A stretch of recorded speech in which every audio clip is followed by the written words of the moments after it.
Good evening everyone, তোমাদের সাথে একটা ইম্পর্টেন্ট নোটিফিকেশন শেয়ার করার আছে, যার জন্য ভিডিওটা নিয়ে এলাম।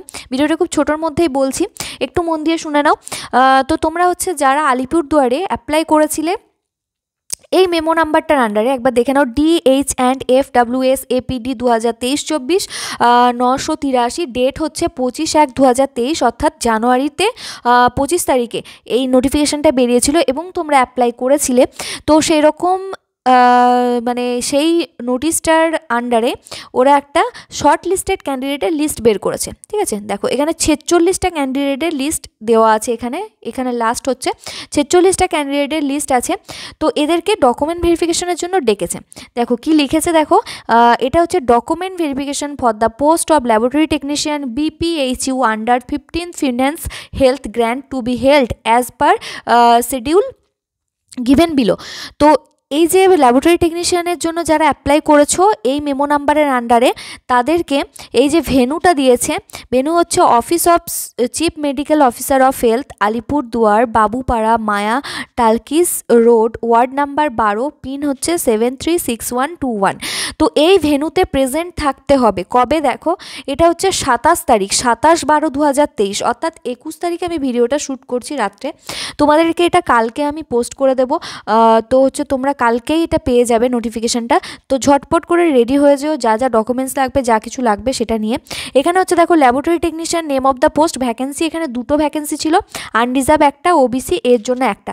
রিপোর্টিং টাইম দিয়েছে 11টা AM, সকাল 11টায় তোমাদেরকে প্রেজেন্ট থাকতে হবে, রিপোর্ট করতে হবে অ্যাট দিস প্লেস, যেখানে ভেন্যু দিয়েছে সিওমইচ অফিস আলিপুরদুয়ার, সেখানে 27 তারিখে তোমার যেতে হবে। প্লেস অফ পোস্টিং কি বলেছে, block public health unit Alipurduar 1, এটি কি আছে, পাঁচকোল গৌরী RH রুরাল হসপিটাল। ঠিক আছে, তো এখানে যেতে হবে, এটা তোমার প্লেস অফ পোস্টিং হবে। আগে তোমার ডকুমেন্ট ভেরিফিকেশন হবে, আগে এই জায়গাটাতে প্রেজেন্ট থাকতে হবে। তো আলিপুরদুয়ারের যারা লোকাল যে ক্যান্ডিডেট আছে তাদের ক্ষেত্রে তো প্রবলেম হবে না, বাট যারা আদার্স মানে থেকে ডিস্ট্রিক্ট থেকে যাবে তাদের জন্য একটু প্রবলেম, কারণ আলিপুরদুয়ার একদম নর্থে। তো টিকিট বুক করার ব্যাপার আছে। তো সেই জন্য আমি যখনই নোটিফিকেশানটা পেলাম তোমাদের সাথে শেয়ার করে দিলাম। তাড়াতাড়ি টিকিট কেটে কনফার্মের ব্যাপার আছে, টিকিট কনফার্মেশনেরও ব্যাপার থাকে। তো সেগুলো ঝটপট করে রেডি হয়ে নিও। এখানে কী কী ডকুমেন্টস লাগবে সেটা একবার দেখে নাও। প্রুফ অফ আইডেন্টি প্রুফ, অর্থাৎ ভোটার কার্ড, আধার কার্ড অথবা প্যান কার্ড, যে কোনো একটা লাগবে আইডেন্টিটিকে প্রুফ করার জন্য। অ্যাড্রেস প্রুফ লাগবে, সেম ভোটার কার্ড অথবা রেশন কার্ড। এজ প্রুফ হিসেবে মাধ্যমিক তার অথবা তার যে ইকুইভ্যালেন্ট কোনো কিছু সার্টিফিকেট অথবা অ্যাডমিট কার্ড লাগবে। Self attested recent 2 copy photo লাগবে। All original marksheet and pass certificate, এগুলো সব অরিজিনাল নিয়ে যাবে। ঠিক আছে, এক্সপিরিয়েন্স সার্টিফিকেট, যেটা যে তোমার কত বছরের এক্সপিরিয়েন্স আছে সেটা যে কারেন্ট ডেট পর্যন্ত তোমার এক্সপিরিয়েন্স সার্টিফিকেটটাকে বের করে নিয়ে যাবে। Original and self attested photocopy of caste certificate, কারণ এখানে টোটালটা যে আনরিজার্ভের জন্য একটা আছে, OBC এর জন্য একটা, অর্থাৎ তোমার যে কাস্ট সার্টিফিকেট আছে সেটাও তোমাকে নিয়ে যেতে হবে। সেলফ অ্যাটেস্টেড একটা ফটোকপি সাথে রাখবে। আর প্রত্যেকটা ডকুমেন্টসের একটা করে এক্সট্রা জেরক্স কপি নিয়ে যাবে। সেটা সেলফ অ্যাটেস্টেড করতেও পারো, নাও করে রাখতে পারো, কোনো সমস্যা নেই, কিন্তু এক্সট্রা একটা করে নিয়ে রাখবে। ঠিক আছে, কখন কি চাইবে বলা মুশকিল। তো ক্যান্ডিডেট উইল নোট দ্যাট, কি নোট করতে বলেছে দেখে নাও একবার।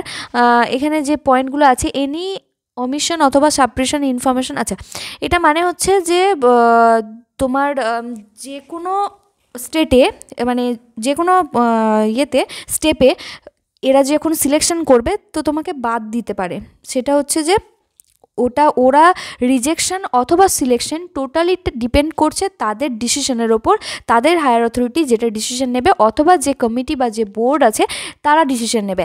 তুমি কিন্তু কোনোভাবে ক্লেম করতে পারবে না যে আমি কেন রিজেক্ট হলাম। ঠিক আছে, এটাই এটার কোনো TADA বিল এখানে দেওয়া হবে না।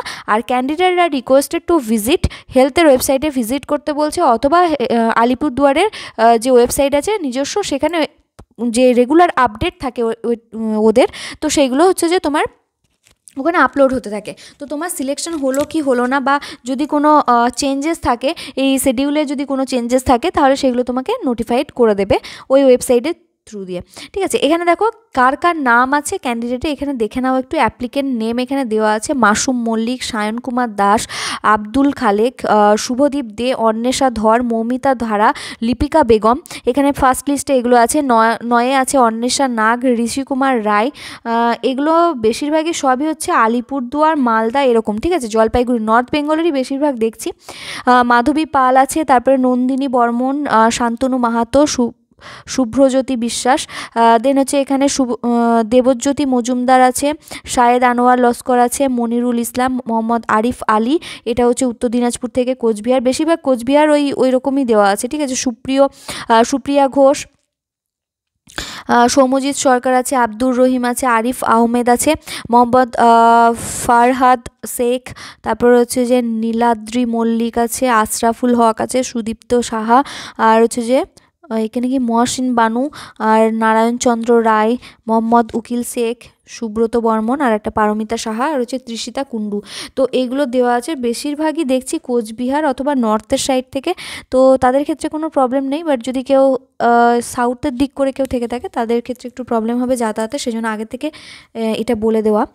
তো এটাই মানে শেয়ার করার ছিল তোমাদের সাথে। টেলিগ্রাম চ্যানেলে তোমরা পিডিএফটা পেয়ে যাবে, সেখান থেকে দেখে নিও। ইন ডিটেলসে যদি জানতে চাও তাহলে সেখান থেকে তোমরা পিডিএফটা পেয়ে যাবে। ঠিক আছে, তো এখানেই শেষ করলাম আজকের ভিডিওটা। নেক্সট ভিডিও আসছে খুব তাড়াতাড়ি। প্লিজ চ্যানেলটিকে সাবস্ক্রাইব করে নিও, বন্ধুদের সাথে শেয়ার করে দিও, এটুকুই বলা। তো আজকের মতো এখানেই শেষ করছি, দেখাবো নেক্সট ভিডিওয়।